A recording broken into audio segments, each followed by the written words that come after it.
छात्रों, plant pathology के class के 14वें एपिसोड में आपका स्वागत है। आज मैं आपको उन बीमारियों के बारे में बताऊंगा जो अजैविक कारणों से होती हैं। अब तक जैविक कारणों से होने वाली बीमारियों के बारे में मैंने आपको बताया था। आप विशेष ध्यान दीजिए। पहले भी बताया हूँ, बीमारियाँ 3 कारणों से होती हैं: जैविक कारण, अजैविक कारण और वायरसेस। इसको दूसरे तरह से भी कहते हैं बायोटिक कॉजेज, मीजोबायोटिक कॉजेज और एबायोटिक कॉजेज।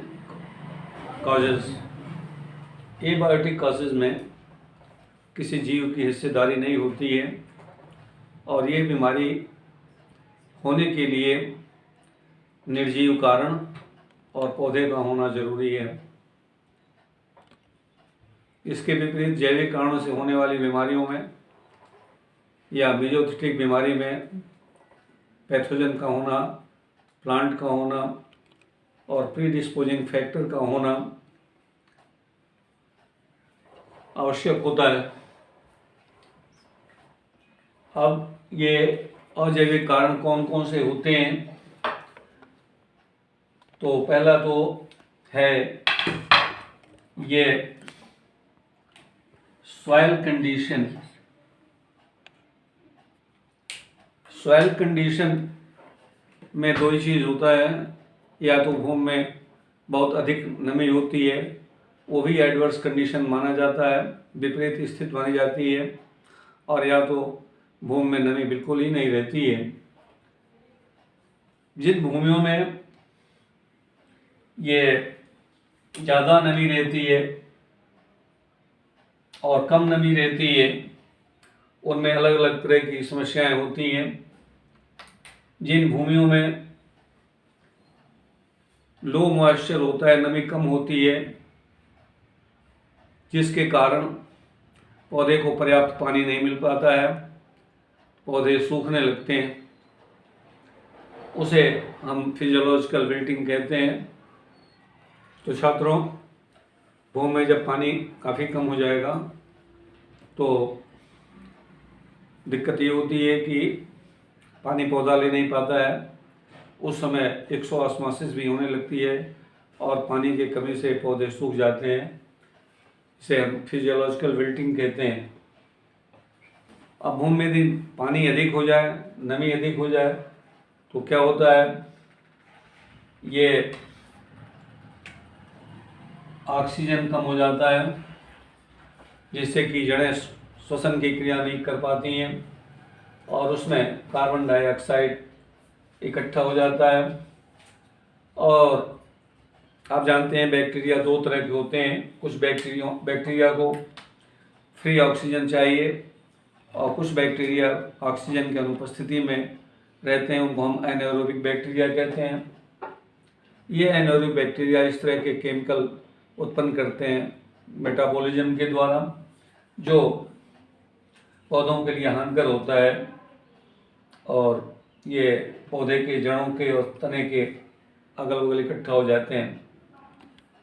इसके अलावा ज़्यादा पानी देने से जो भूमि में एवापोरेशन होता है, वाष्पन होता है, तो पानी के साथ साथ नीचे के साल्ट्स भूमि वाले आकर के ऊपरी परत में इकट्ठे हो जाते हैं। इससे भी पौधे को नुकसान पहुंचता है। नमी अधिक होने से ये डैम्पिंग ऑफ की बीमारी होती है, रूट रॉट की बीमारी होती है, फ्यूलेरियम और वर्टिसिडियम विल्ट होता है।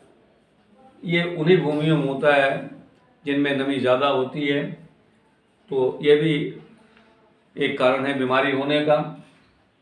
इसके अलावा नम भूमि में पोटैटो स्कैब एक फंगस होता है, स्ट्रेप्टोमाइसिस बैक्टीरिया होता है। ये स्कैब की बीमारी उत्पन्न करता है और यदि मुंह में नमी कम है तो चारकोल रॉट की बीमारी होती है, जिसका रोग कारक है मैक्रोफोमिना फेजियोलाई। मैक्रोफोमिना ये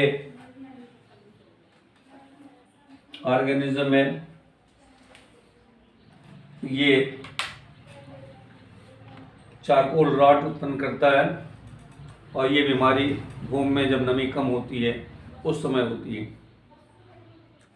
प्रिय छात्रों, अभी मैंने आपको सॉइल कंडीशन से होने वाली बीमारियों के बारे में बात कर रहा था। अब मैं सॉइल स्ट्रक्चर से कौन कौन सी बीमारी होती है, पौधे पर क्या असर पड़ता है, मैं आपको बताने जा रहा हूँ। सॉइल स्ट्रक्चर भूमि में नमी रोकने की क्षमता बढ़ाता है, घटाता है। यदि स्ट्रक्चर ठीक नहीं है तो भूमि में पानी कम रुकेगा, और पानी कम रुकेगा तो पौधे प्रभावित होंगे, फसल प्रभावित होगी। आप जानते हैं जिन भूमियों में पोर स्पेस वातरंध्र अधिक होता है उसमें पानी अधिक स्टोर होता है, नमी अधिक समय तक बनी रहती है, जिसके कारण पौधे की ग्रोथ अच्छी होती है। यदि भूमि की परत कड़ी हो जाती है तो कड़ी भूमि में ये रिटार्ड रूट ग्रोथ, जड़ों का विकास नहीं होता है, जड़ें बढ़ती नहीं हैं, और जड़ें नहीं बढ़ती हैं तो वो भोज्य पदार्थ कम अवशोषित कर पाता है, जिसके कारण पौधे भी बौने हो जाते हैं। एक बात और होती है, भूमि में जब नमी कम होती है तो दूसरे रोग कारक जो होते हैं वो पौधे को प्रभावित करने के लिए अधिक समय पा जाते हैं। आपको मैं जब डिसीजेस के बारे में पढ़ाऊँगा तो एक बीमारी है ग्रीन ईयर डिसीज ऑफ बाजरा। यदि भूमि में नमी कम होती है, उस समय बीज की बुआई की जाती है, तो स्कैर्लोस्पोरा ग्रैमिनिकोला फसल को ज़्यादा इन्फेक्ट करता है, क्योंकि इसकी वृद्धि जो है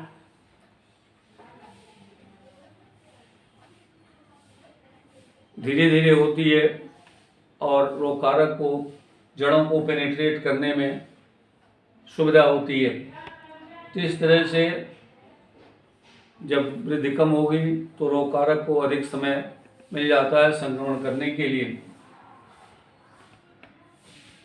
भूमि की परत कड़ी होने से पौधे में वेदरिंग होती है, पौधे पीले हो जाते हैं और इनमें शीर्षारंभ भी क्षय हो जाता है। आप देखे होंगे बहुत से पौधों में जहाँ सॉइल खराब होती है, भूमि कड़ी होती है, वहाँ ऊपर से टहनियाँ सूखने लगती हैं। ये भूमि के हार्ड लेयर की वजह से होती है। आजकल छात्रों, ये जो बड़े बड़े एग्रीकल्चरल इक्विपमेंट्स हैं, ख़ासतौर से ये रोटावेटर वगैरह, इनका वज़न इतना ज़्यादा हो रहा है, इनके लगातार चलाने से भूमि की परत कड़ी हो जा रही है, इसका भी दुष्प्रभाव पड़ने लगा है। इसके अलावा भूमि में ऑक्सीजन की कमी हो जाती है और ऐसे भूमियों से ली हुई फसल में तरह तरह की बीमारियां होती हैं, जिसमें एक एग्जाम्पल है black heart of potato. Black heart of potato में यदि ऑक्सीजन की कमी है भूमि में और भंडारण में भी उनमें ऑक्सीजन की कमी है, तो ब्लैक हार्ट ऑफ पोटैटो में आलू का बीज का भाग खोखला हो जाता है। नेक्स्ट पॉइंट जो बहुत ध्यान देने की बात है, आप पीएच जानते ही हैं कि पीएच क्या होता है। तो antilog of hydrogen ion concentration is called pH. आप पीएच के बारे में जानते ही होंगे। अम्लीय भूमि और क्षारीय भूमि का नाम सुना होगा आपने। कुछ बीमारियां जो होती हैं उन जिनका पीएच कम होता है उनमें होती हैं, जैसे क्लब रूट ऑफ क्रूसीफरस अम्लीय भूमि में अधिक होती है, जिनका पीएच 5.7 होता है। ऐसे भूमि में ये बीमारी बहुत गंभीरता से लगती है।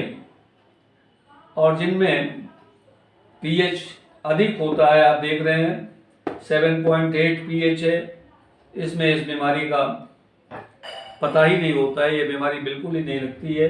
ये सॉइल स्ट्रक्चर का कमाल है। इसके विपरीत आप देखिए पोटैटो स्कैब जो होता है एल्कलाइन सॉइल में अधिक होता है, और एसिडिक सॉइल में जिसका पीएच 5.2 होता है या 5.2 से नीचे होता है, उसमें ये पोटैटो स्कैब बिल्कुल ये बीमारी नहीं लगती है। तो छात्रों, सॉइल स्ट्रक्चर और सॉइल कंडीशन में कौन कौन सी बीमारियां होती हैं, इसको मैनिपुलेट करके, इसको अपने हिसाब से संशोधित करके इन बीमारियों से बचा जा सकता है। अब मैं आपको आगे दूसरे कंडीशंस जो होते हैं, न्यूट्रिशनल डिफिशियंसी है या एक्सेस ऑफ न्यूट्रिएंट्स है, इन सब चीज़ों के बारे में आगे बता रहा हूँ। छात्रों, अब इसके पहले मैंने आपको बताया था सॉइल कंडीशंस का क्या असर होता है, कौन कौन से बीमारियाँ सॉइल कंडीशन और सॉइल स्ट्रक्चर पर होती हैं। अब मैं आपको भूमि में जो पोषक तत्व हैं उनकी अधिकता और कमी से कौन कौन सी बीमारियां होती हैं या पौधे पर क्या असर पड़ता है, ये बहुत इम्पोर्टेंट है। आजकल हर जगह आप सुनते होंगे संतुलित खाद, संतुलित न्यूट्रिशन, आप ये सुनते रहते हैं। तो इसमें असंतुलित रहेगा यदि न्यूट्रिएंट, तो बीमारी पौधे में कौन कौन सी बीमारी होगी, क्या प्रभाव पड़ेगा बीमारियों का, ये मैं बताने जा रहा हूँ। पोषक तत्वों में ये 3 पोषक तत्व जो बताने जा रहा हूँ बहुत ही महत्वपूर्ण है। एनपीके, नाइट्रोजन, फास्फोरस और पोटाश। अब मैं सबसे पहले नाइट्रोजन के बारे में बता रहा हूँ। आजकल किसान भाई आवश्यकता से अधिक नाइट्रोजन डालते हैं और उसका खामियाजा भुगतते हैं। एक्सेस नाइट्रोजन से पौधे में नाजुकता आ जाती है, मुलायम हो जाते हैं, सकुलेंट हो जाते हैं, और ऐसे पौधों में रोग कारक आसानी से घुस जाता है और बढ़ने लगता है। इसका एक बहुत अच्छा उदाहरण है गेहूं की गिरवी, व्हीट रस्ट, जो पक्सिनिया ग्रैनिस के द्वारा होती है। यदि भूमि में नाइट्रोजन की कमी होती है तो उसमें पौधे बौने रह जाते हैं, पीले दिखने लगते हैं, और कभी कभी पत्तियों के किनारे लाल हो जाते हैं। जैसे इसका एक एग्जाम्पल है रेड लीफ ऑफ कॉटन। छात्रों, दूसरा महत्वपूर्ण तत्व है फास्फोरस। जिन भूमियों में फास्फोरस कम होता है, डिफिशियंट होता है, उसमें पौधे सामान्यतया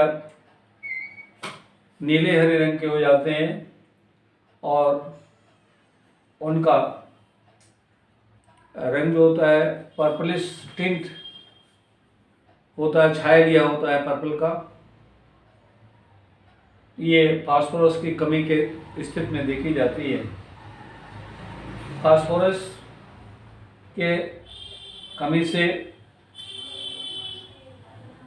कपास की फसल में ड्वार्फिंग हो जाती है और इनका जो वानस्पतिक भाग होता है, पत्ता होता है, वो ब्लूइश ग्रीन कलर का होता है। छात्रों, तीसरा मुख्य तत्व जो है पोटेशियम है। पोटाश की कमी से कुछ फसलें तो बहुत ही प्रभावित होती हैं, जैसे आलू है, तंबाकू है, कपास है, दाल वाली चारे की फसलें हैं या दूसरी फसलें भी पोटेशियम की मात्रा चाहती हैं। इसका एक एग्जाम्पल है brown spot of cotton, little spot on अल्फाल्फा। पोटेशियम के अधिकता से भी एक बीमारी में सीवियरिटी, गंभीरता बढ़ती है। ब्लास्ट ऑफ राइस एक धान की बहुत महत्वपूर्ण बीमारी है जिसका रोग कारक पायरिकोलेरिया ओराइजी है। पोटेशियम की अधिकता में ये बीमारी तेजी से लगती है। छात्रों, अतः आप अपने फसलों में NPK का संतुलित मात्रा ही का प्रयोग करें, जिससे आपकी फसल अच्छी होगी। आप किसानों को भी ये बात बताएं। छात्रों, जिन भूमियों में चूना अधिक होता है, सामान्यतः उसमें बोरान की कमी हो जाती है और बोरान की कमी से heart rot of sugar beet, चुकंदर में हार्ट रॉट की बीमारी जाती है और सेब में कार्की टिश्यूज हो जाते हैं अंदर।